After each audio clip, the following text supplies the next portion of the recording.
Well, good morning. How are you all today? Welcome to Integrative Preparedness. Going to do a movie review this morning on Leave the World Behind, that movie that if you haven't seen it, you've probably heard about it. There's a lot of chatter about it. uh, Kelly told me about it not long ago, and it's on Netflix. And it is supposedly an end of the world Teotihuacan movie. I say supposedly. It is. It is. I give it that. So I watched it because when these things come out, they're of interest to us, right?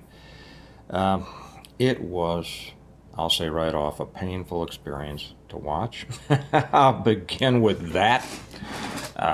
It's too bad they didn't have anybody on board to advise them about real preparedness issues. And probably you've heard that the Obamas had something to do with this, and yes, they are listed as executive producers. Uh, so yeah, there's that. Uh, Now, is it, here, I'll ask a question up front here that we can answer for ourselves, or I'll give a little bit of my answer. And if you've seen it, you can chime in. And if you watch it later, you can chime in. The question is this predictive programming, or is this simply an attempt to jump on board and have some content out there that will make some money from this, the growing concern about the end of the world and such, and who knows, or is it a vehicle by which they want to get some of their liberal social justice and racist messages out there? Racist, you ask? Yes, I'll put in something. I'll explain that in a little bit. There is racism in this. Can you imagine that coming from Barack and Michelle? Let me take. I have a scratchy throat, so let me oil this up for a minute, and then we'll begin. So, should I begin with did I enjoy the movie? No. Do I think that it has any worthwhile messages? No. Do I think that well, I mean, people watch movies for different reasons. Let me begin here. It had very poor act. It stars Julia Roberts, who I've never been a fan of. Ethan Hawke, who I never knew anything about. Don't know. Julia Roberts plays a continually angry bitch in this. They're coming from a typical liberal slant. I'm sorry about that. I don't mean to. It is not my intent to insult anybody who comes from that side of the aisle, but she shows the bitterness and anger that I see in so many from the liberal side of life.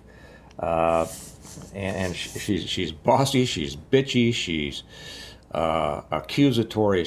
She's just a miserable person. Period. Ethan Hawke, and I forget what she does. She's in advertising or marketing or something like that. And they're from New York City. Um, Ethan Hawke plays, I think he's a college professor who I don't know if the guy can act or not. I've never seen him in anything else. But in this, he can apparently only act if he's trying to look frightened, worried, crying, or about to cry. His is a worthless, miserable character as well, made more worthless, I'm sure, by having to live with her. Um, the story starts off that she's all unhappy, and she looks out the window at the city and says, "I hate people," and so she has booked a house for them to stay in for one day. Which is, one day. I mean, who goes to escape the city for one day? So yeah, so she says she has done this. They and their daughter go out and stay in this house. Two other people show up who are actually the owners of the house, and there's the interesting back and forth there. Um, and well, let me say this: A guy shows up with his daughter. He is the real owner of the house. Something has happened in the city that makes it, and we see some. Are they attacks? They don't know. The grid goes down, communications go down, and so rather than go back into the city, this owner of the house comes out to the house to stay there because it's a safe place, and he's got his daughter with him. And it wouldn't matter to me at all, except that it seems to matter to the producers and writers of the movie that the owner of the house and his daughter are black. See, this whole thing could have been done if everybody was white or everybody was black. It doesn't make any difference. But see, they had to get this racial tension in there in order to promote their message, which I'll talk about in a minute. And so as they're out there, different things happen while they're at the house. There's conflict between the people, naturally. Julia Roberts is her normal bitchy self. Ethan Hawke is his natural confused self. The owner of the house, and I don't know the actor who plays him, is very successful, very controlled, very above it all, not in a snooty way at all. A very self-composed person, and his daughter is a little twit with a chip on her shoulder, seeing racism everywhere, which is exhibited to an extent by Julia Roberts. That's the way they had to get their little racism in here. See. So anyway, let me, having set the table there, and while they're up there, different things happen, different attacks, and we see that the world is collapsing. Okay, so let me go down through some notes out here. Poor acting. It was miserable acting. I mean, if these people are actors, they need to go back to actor school, right? Dismal writing, horrible writing. I'm a writer, I know. Okay, it was just terrible. It was the kind of writing you expect from people with an agenda and a very shallow understanding of their subject matter. I'll put it that way. It's overly dramatic. It's almost, in many ways, it looks more like a play than a movie.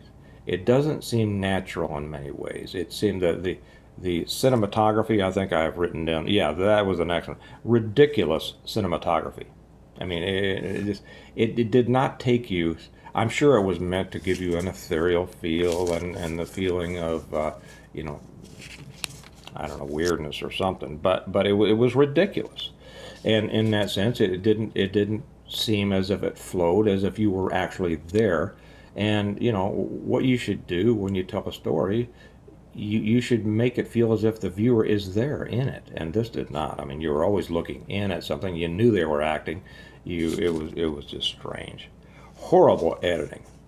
Horrible. Excuse me.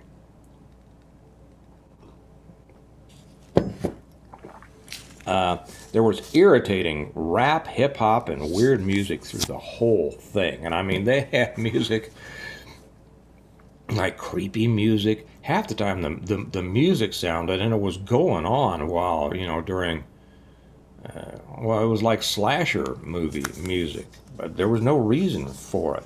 I'm sure they thought it was very edgy. It wasn't, it was just stupid. There was vulgar language throughout.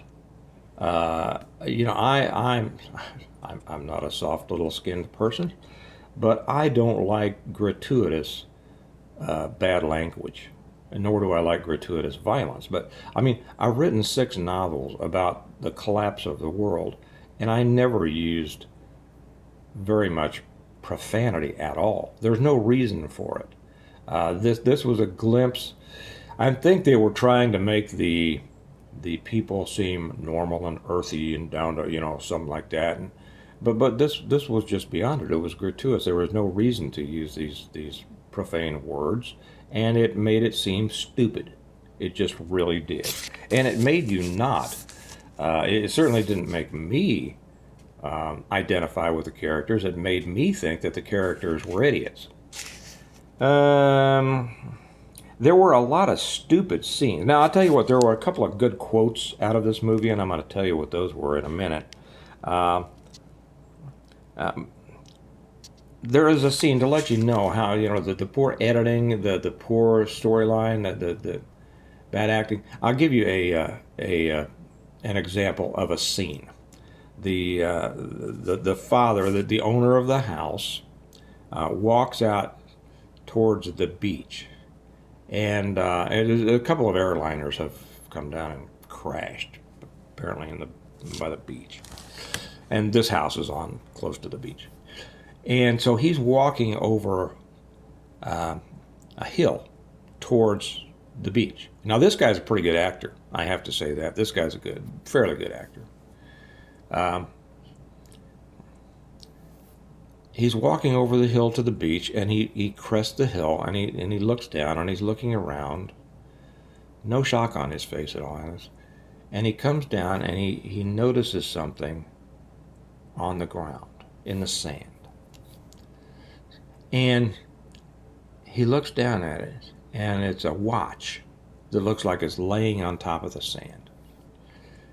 And so he kind of leans down, and he seems to find it interesting that a watch is laying there, and he starts to pick it up. Well, as he's picking up the watch, an arm comes with it, the arm on which the watch was, and he jumps back or falls back, being startled at this. And then he's on the ground, and he looks over, and he goes, ah! And he's looking at the dead pilot, whose arm it is, laying several feet away.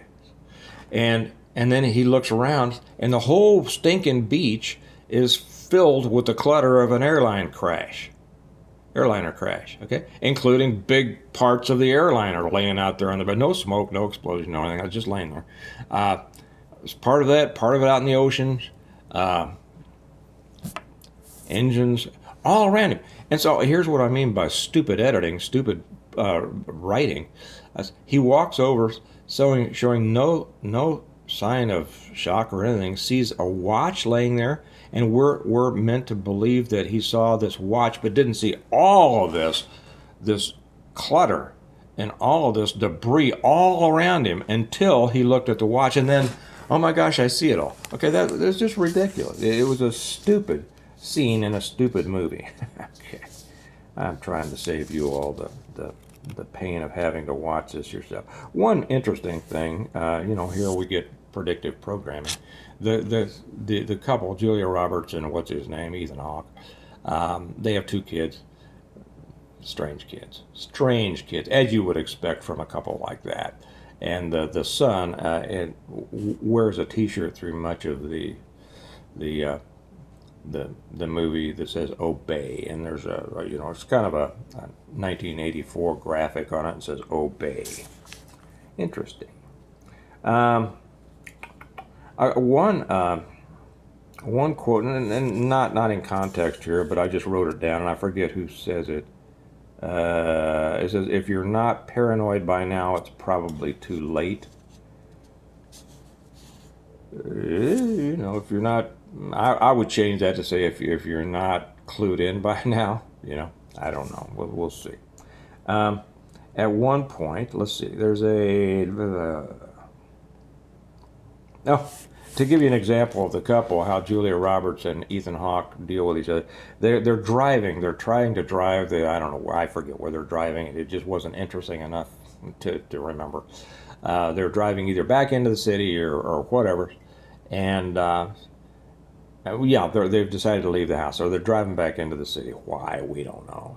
They come upon a whole bunch of white Teslas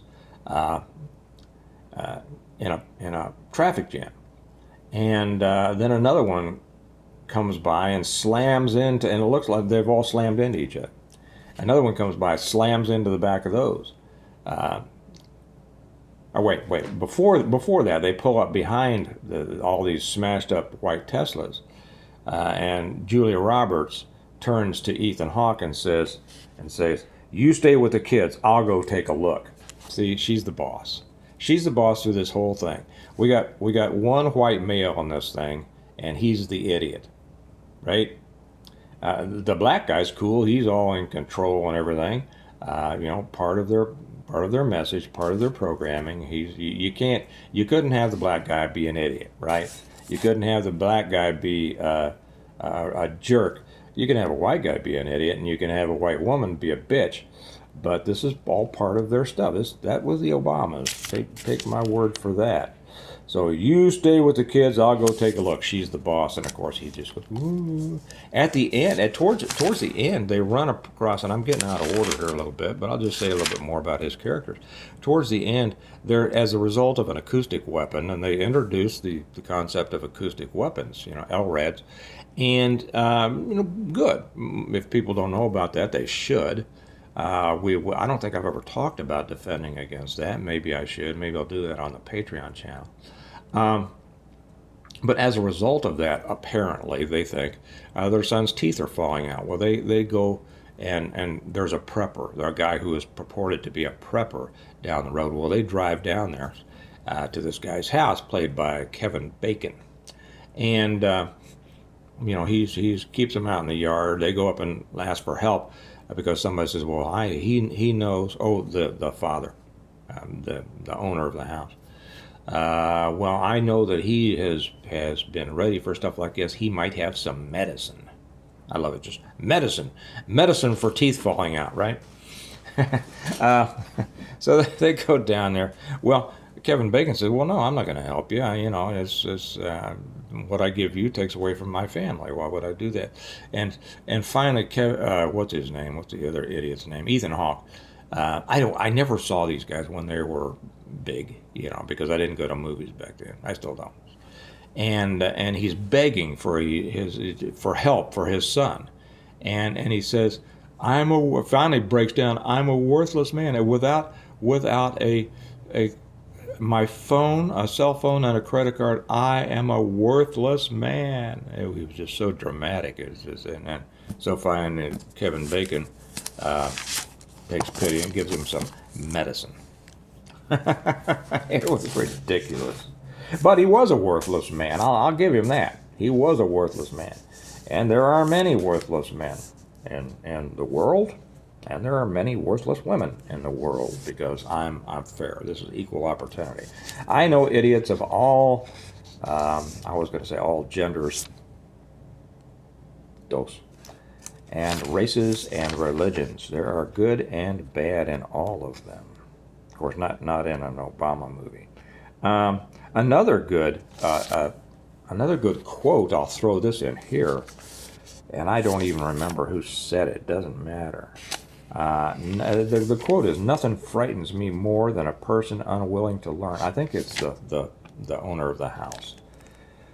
Nothing frightens me more than a person unwilling to learn, even at their own expense. I would change that, because that's a stupid statement. It's a good statement made stupid by one particular word, and that word is frightens me. I would say nothing astounds me more than a person unwilling to learn, even at their own expense. That's a good thought. But being libs, they say frightened. Oh my gosh, there was a scene in there, a dance scene between the owner of the house and Julia Roberts. It was just painful to watch, just painful. And there's romantics and semi-sexual underlaying between the owner of the house and Julia Roberts, and the son and the daughter of the owner of the house. We're seeing interracial, subliminal, romantic crap there that was absolutely unnecessary. It added nothing to the story. I don't know what the purpose was. It wasn't led into. It was just like, bam, there it is. So it wasn't a comfortable part of the story at all. It was just there, and it was stupid. And if you watch it, you watch the dance scene between those two, and it is, I wanted to fast forward through that. Again, it's constant spooky music that was needless.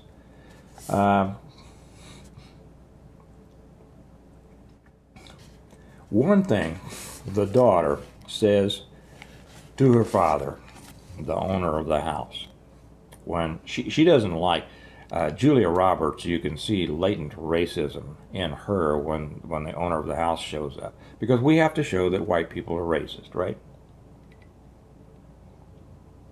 At least the Obamas have to show that. So there has been an agreement that even though Julia Roberts and her idiot husband have rented the house for a day, the guy says, "Well, how about I know that I rented to the house for the day, but we just want to stay here. We'll sleep in the basement." It's a very nice basement. You can imagine it's a big mansion, and so his daughter and he are talking downstairs, and his daughter says this: "I'm asking you to remember that if the world falls apart, trust should not be doled out easily to anyone, especially white people." She says, "Even Mom would agree with me on that." And the father answers, "I got it." What in the world is that? What in the world is that? Now, if a white person had said that about black people, the characters would have been made out to be racist from the beginning, right? Or their characters developed to reveal their racism. But no, not in this. These are thoughtful, thinking, the successful people saying this. Let me repeat this one more time for you. And you know this comes from the Obamas. "I'm asking you to remember that if the world falls apart, trust should not be doled out easily to anyone, especially white people." I think we see where the racism is, don't we?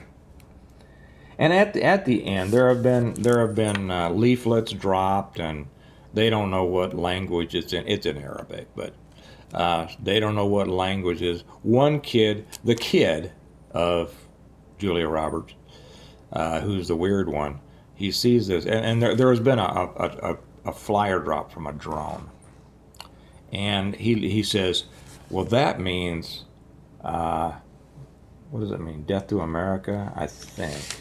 I didn't write that down, or did I? Let's see. Yes, it says red flyer with, I think, a dragon on it. Says "Death to America." Well, the kid, they don't know what it means. The kid happens to recognize it from a video game that he's played. Just the title says, he says, "Well, that means death to America." Okay.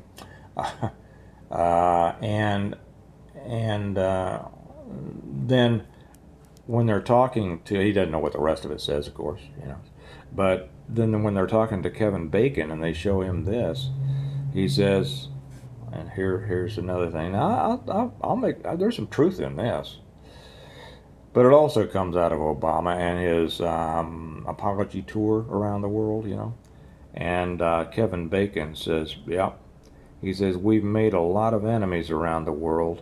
Maybe this means a few of them have teamed up." I can't argue with that. I really can't. We have made a lot of enemies. We've stuck our toe and our foot and our whole leg in many things that were none of our business. Did not contribute to the safety or security of our country. But I'll leave that there. Okay, because this is a movie review, not a, my take on the world. Horrible movie. Horrible. Should you watch it? Hey, different people have different ideas.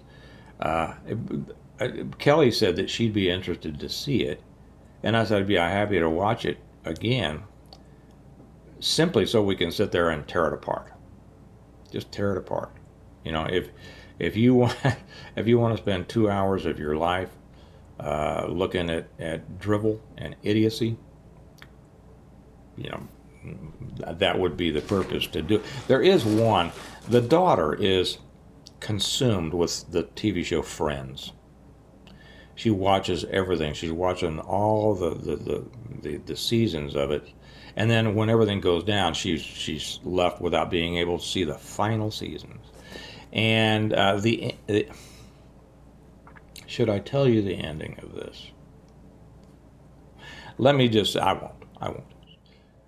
let me just say that there is a message in there that, in my opinion, comes out as that some people find their real, I won't say value, connection. And I mean, I can imagine she doesn't feel connected to her family at all, and why should she? She's got a bitch mother and a worthless father. The great lessons in that. Great lessons in that. See, the thing is, those of us from our perspective, we see that as a dysfunctional family. I think the people who wrote this see that as a normal family.